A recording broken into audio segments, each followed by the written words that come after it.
Oi, oi, bom dia, bom dia.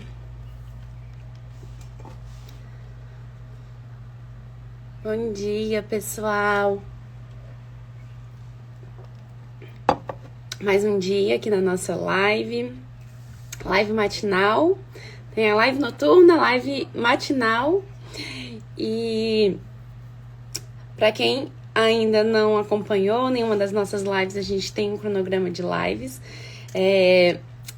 De manhã eu estou por aqui e de noite a Ingrid geralmente está fazendo as lives. A gente separou vários conteúdos de muito valor.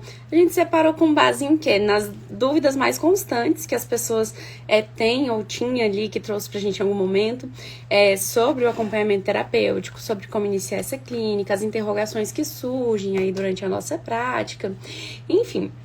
Então, é um prazer pra gente estar por aqui, podendo esclarecer esses pontos, porque a gente quer que todo mundo que tem aí um interesse no AT esclareça todos os pontos e um dia, quem sabe, aí se encaminhe para ser um AT ou para ter um empreendimento na área do AT ou para estudar a área do AT. A gente precisa de pessoas aí estudando o AT, estando presente aí na área acadêmica, nos inscritos. Ainda temos poucos inscritos sobre acompanhamento terapêutico e eu acredito que isso pode se potencializar um dia. Hoje eu queria falar sobre um assunto que é muito importante, muito pertinente e que a gente tem visualizado aí não só na área da saúde mental, né, no mundo inteiro. Então, a gente fala, eu vim falando durante essa semana sobre como que é o diálogo com psiquiatras, como que a gente faz esses primeiros contatos com os médicos, com psicólogos, e esse assunto acaba refletindo muito aí também nessa interação do mundo com as medicações, com os médicos, enfim. A gente fala sobre o aumento de diagnósticos e a atuação do AT, como que o AT pode atuar diante disso, ou como que o AT se vê diante disso, né? Como que ele está inserido ali. Quando a gente fala de aumento de diagnósticos, é nítido que a gente vive em uma sociedade hoje em que, se a gente perguntar para uma pessoa se existe alguém na família ou algum conhecido que tem algum diagnóstico de transtorno mental, evidentemente essa pessoa vai falar que sim, que conhece. E antigamente isso não era tão comum. E aí, quando a gente fala desse aumento de diagnósticos, a gente não pode simplesmente falar dessa mudança do DSM-5, do CID-10, enfim. A gente fala de toda uma questão cultural, política, econômica, que quando a gente fala de adoecimento psíquico, a gente não pode falar apenas de uma condição clínica e apenas dessa questão biológica que acaba desencadeando o adoecimento psíquico, o transtorno mental. Mas a gente fala no âmbito geral, né? Porque quando a gente fala do adoecimento psíquico, a gente está falando de uma questão biológica também, mas também de uma questão cultural, uma questão política, uma questão econômica, e aí a gente entende que todos esses aspectos refletem hoje nessa condição de adoecimento, de sofrimento psíquico do ser humano. Então, se a pessoa está passando ali por uma situação da vida dela, vivenciando um momento difícil, de vulnerabilidade, em que não tem ali essa condição ali de ter coisas básicas, coisas dignas do seu dia a dia, muito provavelmente essa pessoa tem uma tendência maior ali de desenvolver algum tipo de sofrimento, de adoecimento psíquico.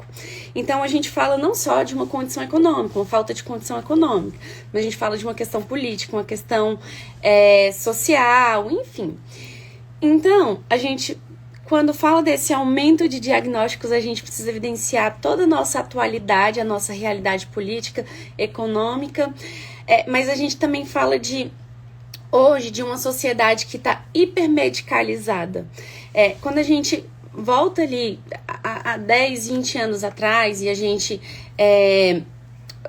volta ali no primeiro DSM que se teve, hoje já se teve um aumento de mais de 300 diagnósticos, né? Não sei se esse é um número exato, mas é uma quantidade muito grande ali, muito grande. Então, lá no iniciozinho, quando se falava do DSM, que é o DSM? É o Manual Diagnóstico das Doenças, né? Então, o DSM, lá no iniciozinho, ele tinha poucos diagnósticos. Hoje em dia, se tem muitos outros.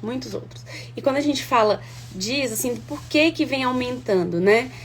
Aumenta também a quantidade de medicações, a sociedade está hipermedicalizada, e essa é uma das questões que a gente enfrenta no acompanhamento terapêutico. As pessoas estão sendo medicalizadas em todos os aspectos. Hoje em dia, uma pessoa tem ali algum tipo de vivência na vida dela que deixou ela deprimida. E aí já se tem essa concepção, vamos no psiquiatra, né? E chegando lá, o que acontece, né? Não é uma crítica, a gente precisa entender que cada atuação tem a sua importância, e os psiquiatras têm hoje uma atuação muito importante na área da saúde mental. Mas o que vem acontecendo é que não é só psiquiatra, assim, né? Médicos, em geral, vêm medicando muitas pessoas e aí acaba medicando o quê? Emoções, sentimentos. Às vezes a pessoa chega lá no consultório e fala, eu tô muito triste. E aí já sai lá com um antidepressivo. Às vezes a pessoa chega ali num outro consultório e fala que tá se sentindo muito agitado, que não tá conseguindo pensar muito bem. Já é diagnosticado com ansiedade e sai de lá com a medicação para ansiedade. Então as pessoas têm sido medicadas com sintomas e emoções pertinentes ali, que são inerentes ao ser humano. Então, assim, se hoje uma pessoa chega em mim e me dá uma notícia ali de algo que eu tô esperando há muito tempo, provavelmente eu vou sentir uma agitação e uma ansiedade que é boa. Mas não necessariamente essa ansiedade logo de cara já precisa ser medicada, né? Precisa ser controlada.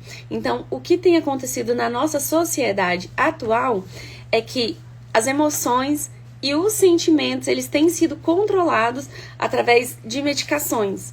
E isso tem refletido muito também no aumento de diagnósticos. Existe uma grande diferença entre a depressão e o estar deprimido.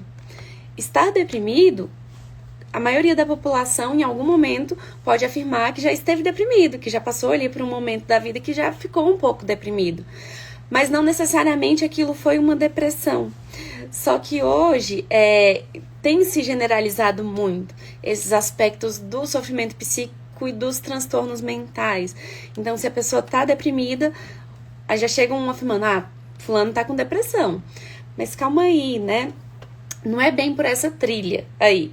A gente costuma falar que os estudos acerca dos transtornos mentais, esses aumentos de diagnósticos, até certo ponto, foi muito bom, porque hoje a gente tem um conhecimento muito mais amplo, que antes era negligenciado, né?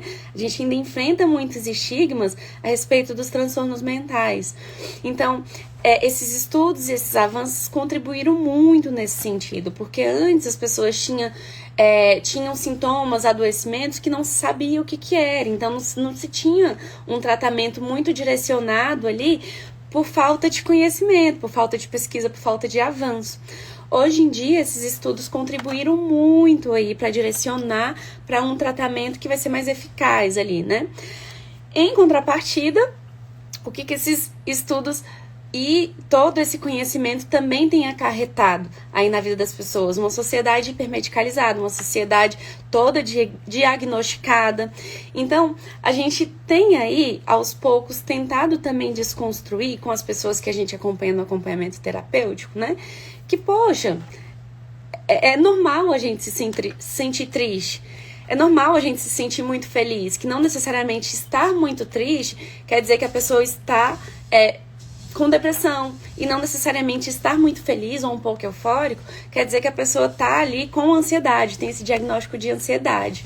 Então, com esse aumento de diagnósticos, com o aumento da medicalização da sociedade, nós, enquanto ATs, enquanto profissionais de saúde mental, temos uma tarefa muito importante, que é, aos poucos, desconstruir isso com as pessoas que a gente atende, com a população, enfim, para repassar isso, assim, esse entendimento acerca das emoções, dos sentimentos, porque na nossa geração atual, as emoções e os sentimentos, eles têm sido controlados, né? Então, a gente tem que controlar tudo. Isso também tem gerado ali uma sociedade com um funcionamento muito neurótico, né? Que é o que a gente vem falando. Tudo muito controlado, excesso de controle, excesso de regras. Não que isso seja ruim, né? É importante aí para gerir a sociedade, né? Mas, ao mesmo tempo, tem gerado aí a sociedade que está funcionando nesse ritmo, né? Uma sociedade hiperdiagnosticada, hipermedicalizada, com muitas regras, muito controle, e que ao mesmo tempo também controla emoções e sentimentos, e de alguma forma o que isso vai acontecendo? O corpo vai respondendo, né? A pessoa vai respondendo de outra forma. Então, nós profissionais da saúde mental, acompanhantes terapêuticos, temos essa tarefa que é importante, que é ajudar as pessoas que a gente atende a expressar esse sentimento e essas emoções de outras formas, de outras maneiras, né? Que não precise ser controlado ali através de medicações.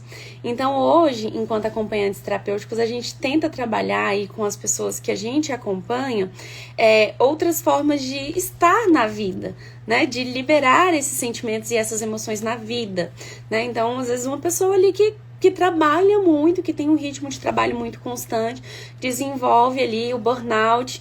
Aí o que o AT pode ali fazer com essa pessoa que atravessou esse momento ali?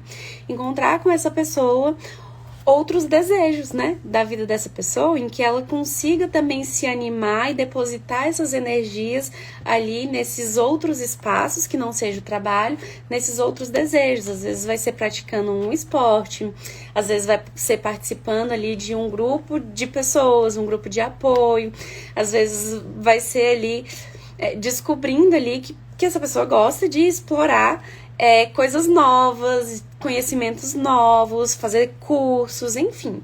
Então, o AT ajuda essa pessoa a encontrar outras saídas para as emoções, para os sentimentos, e com o tempo a gente vai entendendo tanto que isso é importante, né? O tanto que são saídas também para essa quantidade de medicações. Então, eu venho falando também do sucesso do AT com a atuação de outros profissionais, principalmente com a atuação de psiquiatras ali, né? Porque o que vem acontecendo muito? A partir do momento que o AT entra ali na vida dessa pessoa, que também é acompanhada ali pelo psiquiatra, o AT ajuda essa pessoa a encontrar outras saídas na vida. E aí, quando a gente fala outras saídas, são outras saídas para os sintomas, outras saídas para o transtorno, outras saídas para o sofrimento, que às vezes está muito concentrado ali na vida daquela pessoa e que de alguma forma está impossibilitando ela de conseguir potencializar esses outros aspectos. E aí o AT ajuda nisso, essa pessoa consegue encontrar essas outras saídas, liberar essas emoções, esses sentimentos de outras formas, e quando vê isso reflete de forma muito positiva nos sintomas da pessoa, né? O que antes ali era uma angústia, a pessoa está conseguindo trabalhar de uma outra forma, em um esporte, praticando um esporte, fazendo alguma atividade de artes, ou estando ali nos momentos de atendimento com o AT. E, consequentemente, isso reflete lá no consultório do psiquiatra, em que a pessoa chega lá e relata, olha, doutor, ou fulano, né, que às vezes a pessoa não chama de doutor, eu tô me sentindo melhor, os sentimentos, os episódios de ansiedade melhorou, os sentimentos de tristeza também vem melhorando, e aí o psiquiatra, obviamente, entende que se isso está melhorando, existe uma adaptação ali na prescrição dessa pessoa. Então, o que vai acontecendo? Vai se diminuindo a dosagem da medicação, às vezes chega a um ponto de até se excluir certa medicação da prescrição da pessoa, porque não é mais eficaz ali, porque aquele sintoma já não faz tanta morada na vida daquela pessoa, aquela pessoa conseguiu administrar. Então, quando a gente fala desse aumento de diagnósticos, de medicações, enfim, hoje existe uma relação muito grande entre o aumento de diagnósticos e a indústria farmacêutica. A gente precisa pensar que por trás de tudo isso tem muita gente grande ganhando muito dinheiro. Então, por trás de aumento de internações psiquiátricas, aumento de instituições psiquiátricas, de clínicas, enfim, existe muita gente grande ganhando muito dinheiro. Então, não é uma coincidência, né? Cada vez mais ali existe muitas medicações no mercado, vários representantes chegando nos consultórios do psiquiatra, eu tenho uma medicação nova para te apresentar, para tal e tal coisa. Então, a pessoa chega ali no consultório, tá sentindo... às vezes são questões que fazem parte da vivência ali do ser humano, da vida do ser humano, e logo de cara já é medicada. Então, eu costumo falar com as pessoas que eu atendo, e até no próprio acompanhamento terapêutico, que a medicação, até certo ponto, ela é muito importante. Mas o que ela faz? A medicação, ela vai ali, de certa forma, amenizar o sintoma, mas ela não vai ajudar a pessoa a lidar com aquele sintoma. E aí, e se um dia essa medicação sai ali, né, do organismo dessa pessoa? Essa pessoa tem recursos, tem estrutura para lidar com aquele sintoma? Muito provavelmente não. Então, essa pessoa precisa ali, aos poucos, construir esse repertório, ter estruturas e ter condições de também lidar com esse sintoma, e não só ali se encher de medicações ou ser enchida de medicações. E o AT tem uma função muito importante nesse sentido, né? Que é ir ajudando essa pessoa a lidar com os próprios sintomas no dia a dia. A autogerenciar, a gente costuma falar que a gente tem uma função importante, é de ajudar essa pessoa a entender que ela precisa saber autogerenciar os próprios sintomas, e não os sintomas autogerenciar a pessoa. Então, é uma ideia que é importante a gente fixar. Calma aí, né? A gente precisa ter ali a capacidade de autogerenciar os sintomas de ansiedade, e não a ansiedade nos gerenciar ou nos comandar. Essa é uma informação importante e que o AT tenta trabalhar com as pessoas que acompanham. Então, gente, falando historicamente, falando cronologicamente, esse aumento de diagnóstico, esse aumento de medicações está inteiramente ligada à sociedade que a gente está vivendo. Que sociedade é essa? Em que a gente tem que produzir cada vez mais, em que a gente tem que ser cada vez melhor, né? Em que, para estar na sociedade, se a gente não produz muito, não se é útil para a sociedade, né? E aí a gente cada vez mais tem que aprender a estar na sociedade e manter a nossa saúde mental em dia, né? Então, esse aumento de diagnósticos está muito relacionado a isso, ao aumento aí, né, dessa produção, ao estabelecimento do capitalismo, que vem ali desde 1900 e pouco, né? Então, aos poucos a gente vai entendendo isso e vai entendendo que aumento de diagnósticos não é só aumento de sofrimento psíquico, é uma discussão ampla que a gente precisa discutir em sociedade, né? Que tudo que a gente tem vivido ultimamente tem refletido em tudo isso, em aumento de diagnóstico e aumento de medicações. Consequentemente, tem aumentado aí o trabalho do AT, e o AT tá aí como essa figura que entra na vida da pessoa e tenta desconstruir isso na base de quê? De oferecer outras saídas, né? Para essa pessoa, para a vida dessa pessoa. Então, é basicamente isso que eu tinha para trazer hoje. A gente vai construindo aí essa discussão. Provavelmente, se em algum momento você for atuar como acompanhante terapêutico, você vai se deparar com essa realidade, que é entrar ali na vida daquela pessoa para atender, para acompanhar. Chega lá, aquela pessoa tomar mais de 8 medicações.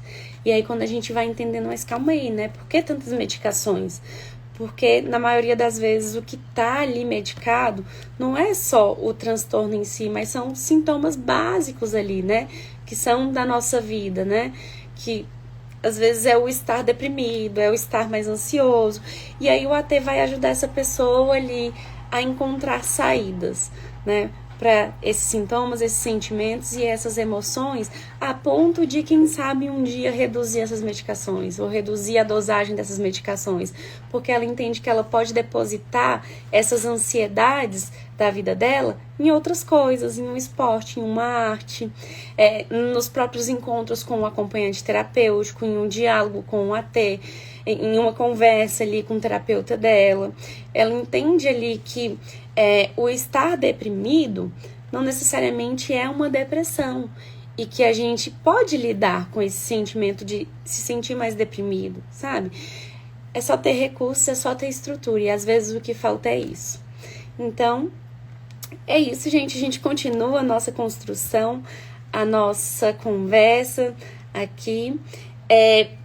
Existe um livro muito bom que fala sobre um pouco disso que eu falei hoje, que se chama Medicalização e Patologização da Vida, que é do Paulo Delgado, não, do Paulo Amarante. Paulo Delgado foi o criador da lei ali 10.216. Paulo Amarante é um dos principais escritores, ele é um médico psiquiatra que faz parte aí da luta antimanicomial, desse movimento aí com a saúde mental. Tem vários livros escritos e ele é um psiquiatra que justamente traz essa reflexão aí, né, dessa medicalização da vida, né, dessa medicalização dos aspectos subjetivos do ser, né, que hoje em dia não se pode mais sentir, né? Calma aí, sentiu isso, calma aí, toma aqui um Rivotril, vai dormir, não pode mais sentir. E a gente tenta lutar para que as pessoas entendam que a gente tem que sentir, né? E o maior dos problemas é justamente reprimir os sentimentos, as emoções, né? Os sentimentos de tristeza e não lidar com eles. Então, esse livro é um dos livros que eu recomendo aí, Medicalização e Patologização da Vida, que é do Paulo Amarante. É uma pessoa que eu admiro muito, já encontrei pessoalmente, já fui em palestras e congressos que ele estava, e que eu sempre recomendo a leitura dos livros dele. Fica essa indicação, vou colocar lá nos stories também a indicação do livro, e qualquer dúvida, qualquer pergunta, pode ir falando com a gente, manda direct, manda mensagem, vão mandando aqui nas lives que a gente vai respondendo. Um beijo, gente, fiquem hoje com a live de noite com a Ingrid.